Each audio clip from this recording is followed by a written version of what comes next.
வணக்கம் நண்பர்களே. நாம் அந்த பதிவில் என்ன பார்க்க போகிறோம் அப்படின்னா, பிஎஃப் பணம் வருங்கால வைப்பு நிதி தொடர்பாக பிரச்சனையை தீர்க்க 27ஆம் தேதி சூப்பர் வாய்ப்பு அப்படிங்கிற தலைப்பு தான் நம்ம அந்த பதிவில் பார்க்க போகிறோம். நீங்கள் நம்ம சேனலுக்கு இப்போ தான் புதுசாக வந்திருக்கீங்கன்னா நம்ம சேனலில் மறக்காமல் சப்ஸ்கிரைப் பண்ணிக்கோங்க. கூடவே பெல் ஐக்கானையும் ப்ரெஸ் பண்ணுங்கள். அப்போ தான் நம்ம போடக்கூடிய வீடியோஸ் உங்களுக்கு இன்ஸ்டண்ட்டாக நோட்டிஃபிகேஷனில் வரும்.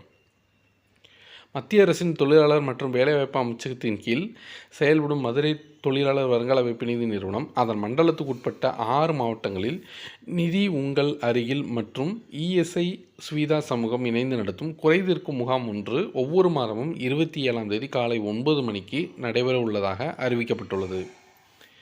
இது குறித்து மதுரை வருங்கால வைப்பு நிதி மண்டல ஆணையர் அமியா காந்த் வெளியிட்ட செய்திக்குறிப்பில் கூறியுள்ளதாவது: வருங்கால வைப்பு நிதி நிறுவனத்தில் பதிவு பெற்ற தொழில் நிறுவனங்கள், சந்தாதாரர்கள், ஓய்வூதியம் பெறும் ஓய்வூதியதாரர்கள், வருங்கால வைப்பு நிதி நிறுவனத்தில் விதிவிலக்கு பெற்ற நிறுவனங்களில் உள்ள பிஎஃப் ட்ரஸ்ட் சந்தாதாரர்களின் வருங்கால வைப்பு நிதி தொடர்பான பிரச்சனைகளுக்கு தீர்வு காணும் வகையில் இந்த முகாம் 27ஆம் தேதி நடைபெறவுள்ளது. முகாமில் பங்கேற்கும் இபிஎஃப்ஓ குறித்து குறைகளை தீர்க்க lt.ly/nptt என்ற இணையதள முகவரியில் தங்கள் விவரங்களை பதிவு செய்த பின்னர் இக்கூட்டத்தில் பங்கேற்கலாம். இந்த முகாம் மதுரையில் பழங்கானந்தம் இஎஸ்ஐ கிளை அலுவலகத்திலும், சிவகங்கை, ராமநாதபுரம், தேனி, விருதுநகர், திண்டுக்கல் மாவட்டத்தில் அந்தந்த இஎஸ்ஐ கிளை அலுவலகங்களிலும் நடைபெறுகிறது. இவ்வாறு அந்த அறிவிப்பில் கூறியுள்ளார்.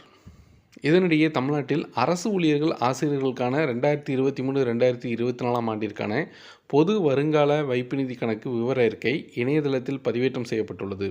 இந்த கணக்கு விவர அறிக்கையை சந்தாதாரர்கள் பதிவிறக்கம் செய்து கொள்ளலாம் என அறிவிக்கப்பட்டுள்ளது.